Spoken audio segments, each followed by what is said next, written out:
Bueno, seguimos con la ponencia de Cuando la piedra habla, utilización adecuada del producto en el proceso constructivo, a cargo de Nuria Sánchez.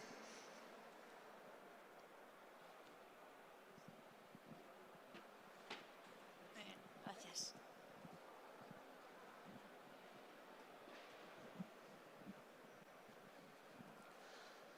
Hola, buenos días. Vamos a empezar la ponencia de Cuando la piedra habla, utilización adecuada de producto. Soy Nuria Sánchez, trabajo en el Centro Tecnológico de Granito, soy la responsable del área técnica y del laboratorio de piedra natural.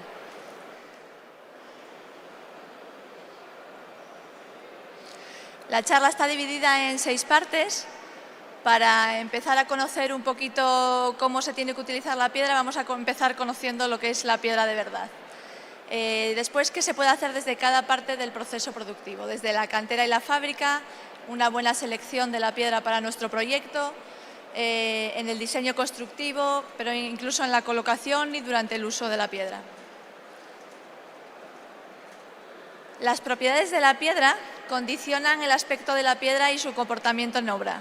Las propiedades intrínsecas de la piedra no cambian, ¿vale? Tenemos que fijarnos en las características petrográficas, que no dejan de ser los componentes mineralógicos, qué composición tiene, si es un cuarzo, si tiene feldespatos, qué tipo de minerales tiene, ¿no? Pero la textura también, no la textura entendida como la rugosidad de la superficie, sino la textura de la roca, que la entendemos como la relación entre los componentes, es decir, el tamaño de grano, la orientación que tienen, cómo se unen unos a otros. Tenemos que tener en cuenta también los espacios vacíos, depende del tipo de roca, podemos tener una serie de poros o podemos tener fisuras. Los granitos, por ejemplo, tienen un sistema fisural, tienen microfisuras, que son los huecos que tienen, y también esa orientación que presentan. Y luego el grado de alteración de la roca. En los 4 ejemplos que tenemos abajo, simplemente tenemos, por ejemplo, un granito de grano muy grueso. ¿Veis la gran diferencia que hay entre ellos? Todos se consideran comercialmente granitos, aunque el último sea un gneiss, geológicamente hablando, ¿vale? La diferencia es el tamaño de grano en el primero, el segundo ya veis que tiene un tamaño de grano medio fino, el albero es lo que en Galicia conocemos como granito silvestre, que es un granito ligeramente alterado. ¿Vale? Está meteorizado porque suelen ser de zonas más superficiales o próximos a fisuras y suelen estar en contacto con agua o con agentes meteorológicos. Y luego tenemos lo que se produce en este tipo de materiales al final es una ligera alteración, donde tenemos oxidación de las biotitas y una ligera alteración de los feldespatos, que tienden a convertirse en arcilla si se alterasen a suelo. A pesar de toda esta alteración, los granitos silvestres son completamente aptos para construcción todavía. Y luego tenemos el verde imperial, que es un ejemplo de gneiss donde los minerales están completamente orientados. Si nos fijamos bien en el albero, podemos ver que también tiene algunos minerales ligeramente orientados. Ya dan esa cierta orientación y ese movimiento que se puede observar. La forma de estudiar las características petrográficas es con un microscopio de polarización. Lo que podemos ver son imágenes tipo esto que tenemos delante, ¿vale? En la primera imagen vemos, son granitos todo lo que tenemos ahí, menos la última imagen. Vemos que, por ejemplo, la moscovita, que es la que tiene coloración azul, está ligeramente doblada, igual que las maclas de la siguiente plagioclasa. Eso nos quiere decir que tenemos una cierta deformación de la roca. La última de la fila de arriba tenemos unas plagioclasas que están alteradas a sericita. Eso pasa, por ejemplo, en las rocas meteorizadas, lo que hablábamos de los silvestres. Abajo a la izquierda tenemos un cuarzo, es la imagen de un cuarzo. Vemos, suele ser el mineral que primero se fisura en un granito, por ejemplo. Entonces, la cantidad de fisuras que pueda tener ese cuarzo y la orientación que tengan, si tiene una orientación preferente o no, puede llegar a dar un plano de debilidad de la propia roca. A la derecha tenemos un mineral que está también fracturado, es un granate, y vemos que está muy fisurado y entre medias ya hay otro mineral rellenando. Ese mineral es un mineral de alteración. Ese mineral se puede hidratar en presencia de agua y se expande, con lo cual va a acabar provocando roturas y el mineral puede llegar a saltar. Y en la derecha del todo, abajo, lo que tenemos es un mineral con cierta esquistosidad porque ya tiene los minerales completamente orientados y también es un plano de la roca que hay que tener en cuenta a la hora de utilizarla, de trabajarla y de colocarla. Todas estas características petrográficas se traducen en las propiedades físicas que tiene la roca. Lo que decíamos que tenía unas propiedades intrínsecas. Por ejemplo, la resistencia que tiene la roca, la absorción, son propiedades que no van a cambiar a lo largo del proceso del uso de la piedra. Da igual que se ensayen desde el bloque o en el producto final. Pero para poder interpretar todo esto que os estoy contando, en realidad lo que nos tenemos que fijar son los ensayos de laboratorio que utilizamos como características técnicas. Tenemos la densidad, tenemos la absorción de agua, porosidad abierta, resistencia a flexión, compresión, anclajes, abrasión. Incluso la foto que está abajo es un ensayo de anclajes, es el desgaste que se hace, que comprueba, por ejemplo, el desgaste que puede tener un pavimento, ¿no? La durabilidad frente a ciclos térmicos, humectación secado y hielo-deshielo, que es la durabilidad a largo plazo cuando se expone la piedra a agentes atmosféricos.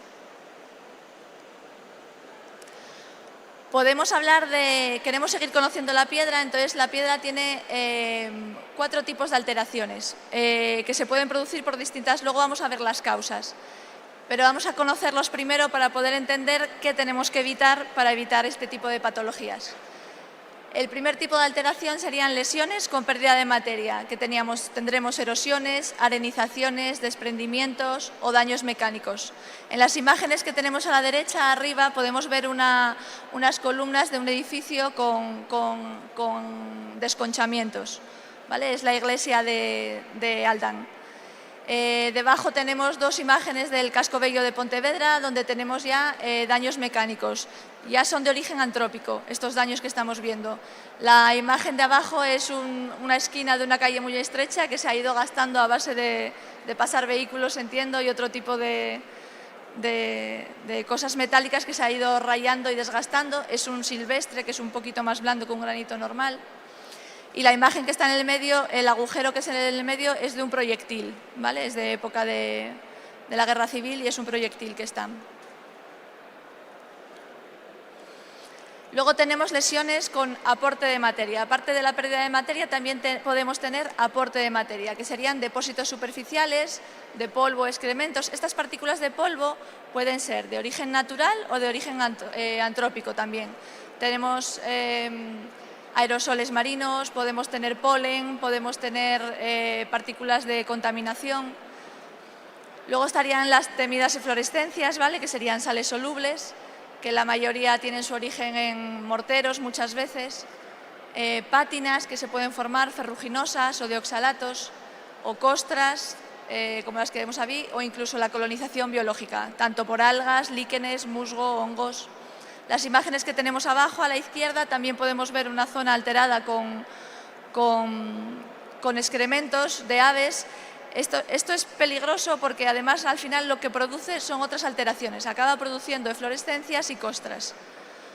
Y después tenemos líquenes, bueno, biocolonizaciones con líquenes y con algas verdes. Un tercer tipo de alteración en la piedra sería la alteración cromática. Tenemos ejemplos, por ejemplo, de coloraciones como puede ser la rubefacción. Es una forma de alteración que es más típica de areniscas o de calizas, pero en los granitos también lo podemos encontrar. Se produce cuando se libera el hierro a veces, pero por sobrecalentamiento. Entonces lo tenemos en zonas donde podemos encontrar donde hubo hogueras o incendios. La foto de abajo tenéis la iglesia de Santa Cristina de Ribas de Sil. Y abajo a la derecha, de nuevo, el origen antrópico con los grafitis. Y por último, el otro tipo de alteración que podemos tener en la piedra sería deformación y rotura. Que hay deformación por combadura, a veces cuando se cortan las planchas en las fábricas pueden llegar a tener combaduras. Bueno, depende del material y de cómo haya sido cortado, y a veces piezas que son muy grandes, incluso por uso con sobrepeso. Pueden formarse ampollas o grietas, roturas, disyunción en lajas. La disyunción en lajas es típica de rocas fisibles, ¿vale? De filitas, por ejemplo, de esquistos, de pizarras. Esa imagen que tenemos ahí es de una cuarcita incluso y ya veis que se puede deshacer en lajas. Lo que tenemos que tener en cuenta aquí, por ejemplo, sería que a la hora de colocarlo en una fachada, no podemos utilizar un anclaje de uñeta, por ejemplo, en el lateral. Tendríamos que utilizar una uña de verdad que sujete toda la superficie de la piedra, que la abrace. Ahora vamos a ver las causas de estos deterioros que se pueden llegar a producir en la piedra. Tenemos 3 tipos de procesos que se producen: físicos, químicos y biológicos. Casi siempre están, bueno, el biológico puede aparecer o no, pero los demás están siempre relacionados entre ellos.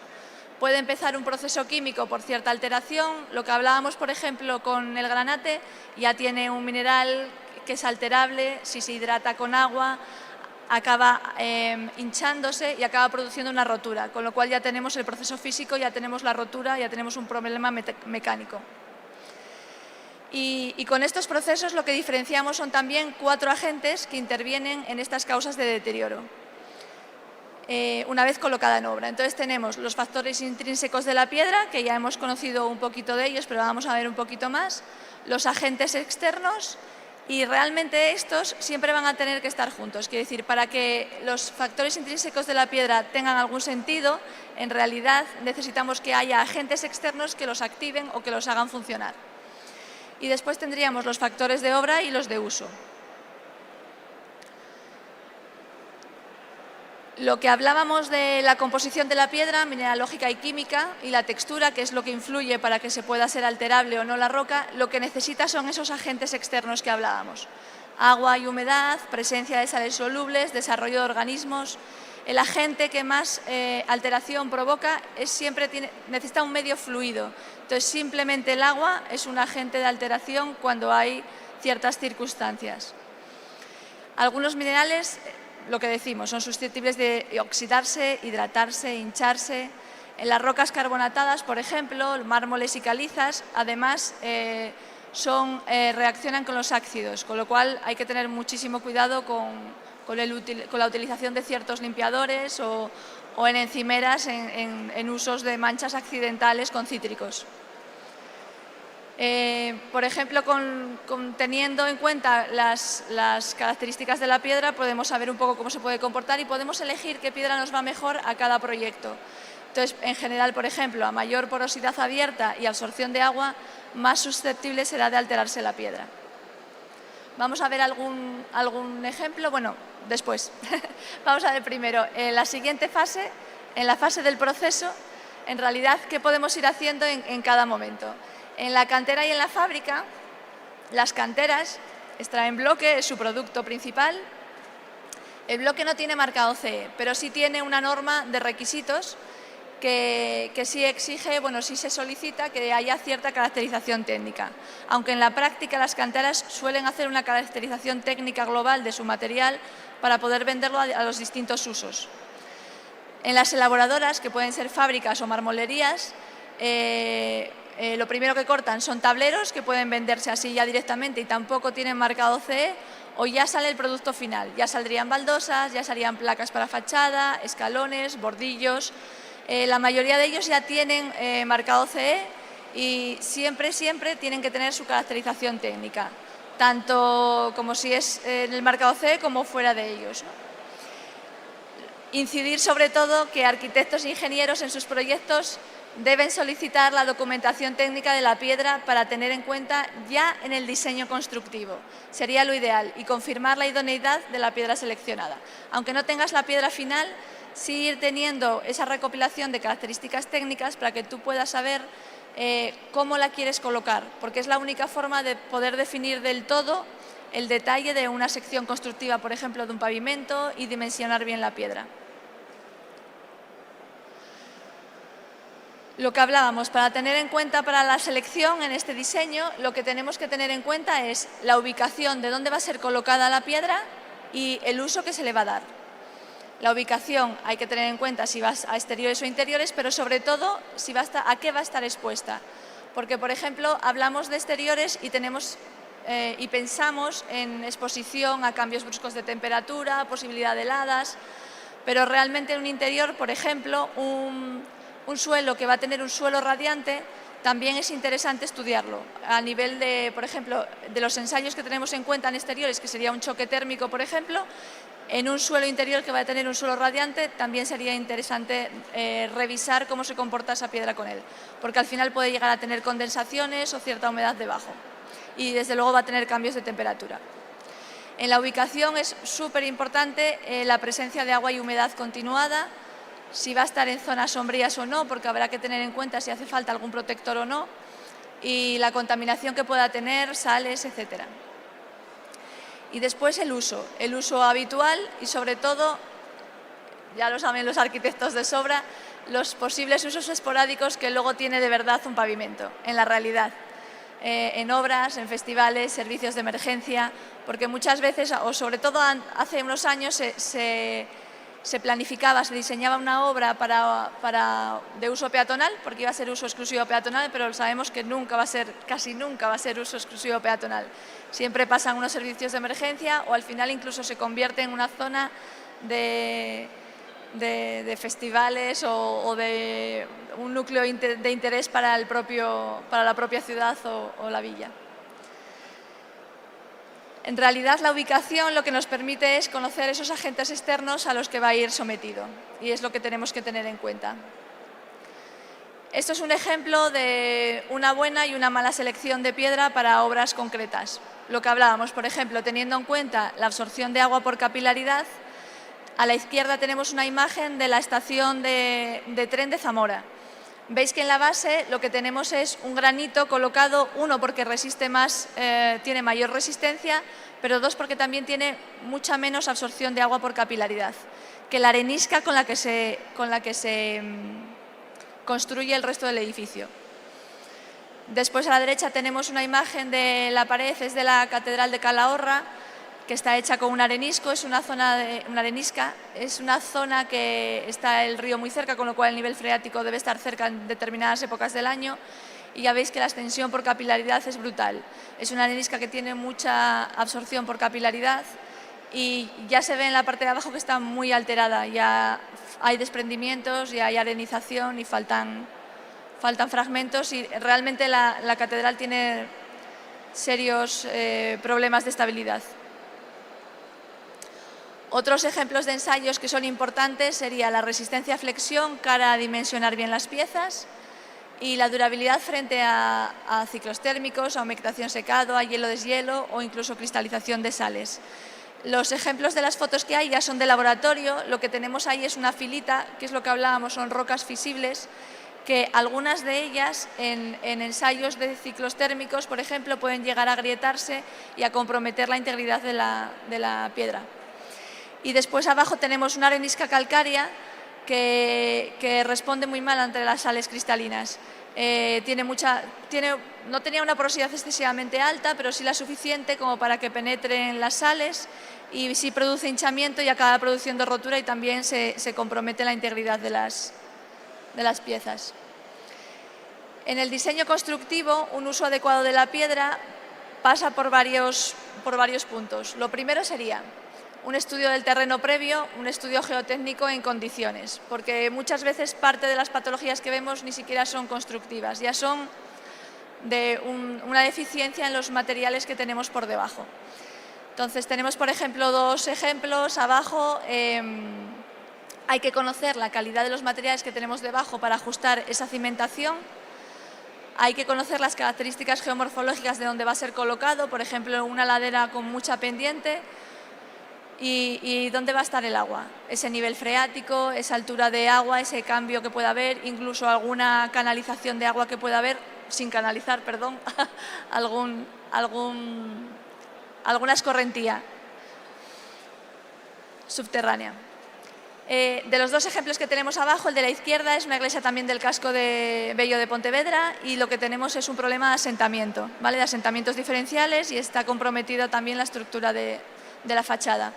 Y a la derecha tenemos una zona del pavimento de Bayona, donde vemos que lo que se ha producido también es también un asentamiento de una zona del pavimento y se ha fracturado parte del paseo entero. Hay una zona más rígida, más estable y una zona que quedó más blanda y que ha tenido cierta subsidencia. Además, lo que hablábamos antes, el dimensionamiento de las piezas que se van a utilizar tanto en pavimentos como en fachadas es muy importante según los formatos y según el uso final. Están las fórmulas de cálculo simplificadas en las normas de ensayo y tenemos el acabado superficial también para tener en cuenta. Otros puntos que tenemos que tener en cuenta, es el acabado superficial con su seguridad de uso y su susceptibilidad a la alteración. La selección de otros materiales de construcción, estamos viendo que cada vez producen más patologías, por ejemplo, en pavimentos. Evitar que puedan aportar productos nocivos como óxidos o sales. Y en pavimentos, especial atención a drenajes y a juntas. Aquí tenemos dos ejemplos. Arriba tenemos una rotura por cortante en una placa de fachada por una resistencia al anclaje insuficiente y otra rotura por flexión en baldosas abajo, mal dimensionadas para el uso real que finalmente se le dio a este pavimento. En la colocación, al final, muchas veces se diseña perfecto y tenemos ahí los errores por prisas muchas veces o por desconocimiento. Importante un control de recepción en obra del material de piedra natural, pero las condiciones de almacenamiento, una preparación adecuada, perfecta de base, subbase, aislantes. Los materiales de construcción, por favor, que se sigan las recomendaciones del fabricante en su uso. Que se respeten los tiempos de secado antes del cierre de juntas. Esto es una de las cosas que más patología da, sobre todo en pavimentos, por haber cerrado antes de tiempo porque no ha secado suficiente y que el mortero tiene unas sales que se arrastran y acaban produciendo fluorescencias o manchas en la piedra. Otra vez especial atención al hacerlas en las juntas y en los encuentros y mucho cuidado con los productos químicos. Deben de probarse siempre antes y los limpiadores de morteros, limpiadores de marchas, siempre con cuidado. Aquí tenemos patologías a la izquierda de manchas por mezcla de productos químicos, precisamente, que reaccionan con morteros e hidrofugantes. Fue una mezcla de muchos de ellos y una mala limpieza de los limpiadores. Y las cejas y desplazamientos por despegue por pérdida de adherencia del mortero a la derecha. Son ejemplos de problemas de colocación. Y por último, el mantenimiento y los cambios de uso. Por ejemplo, vamos a centrarnos porque es un tema muy amplio. En pavimentos exteriores, por ejemplo, un mal uso después del pavimento acaba produciendo sobrecargas, añadidos y anexos, luego veremos alguna rotura. Falta de limpieza puede provocar pátinas de suciedad o zonas con pérdida de seguridad de uso, de resbalamiento. Y al revés, o sea, limpiarla poco o limpiarla mucho puede ser un problema.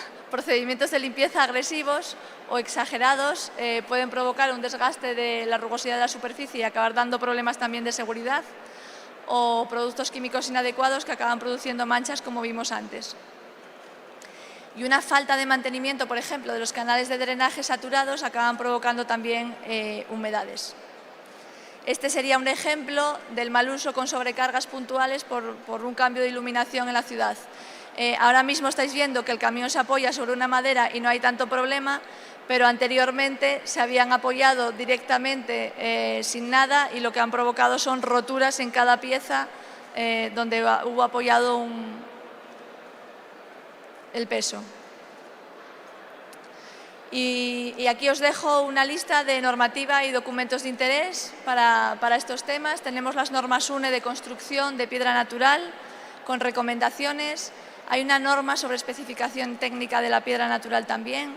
Las normas armonizadas de producto de cada uno de los productos, de baldosas, de ardoquines. Y finalmente las guías para el diseño de construcción y mantenimiento de la piedra natural del propio Centro Tecnológico de Granito.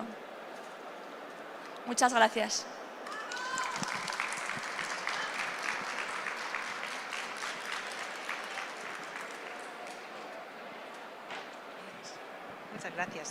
Muchas gracias, Nuria.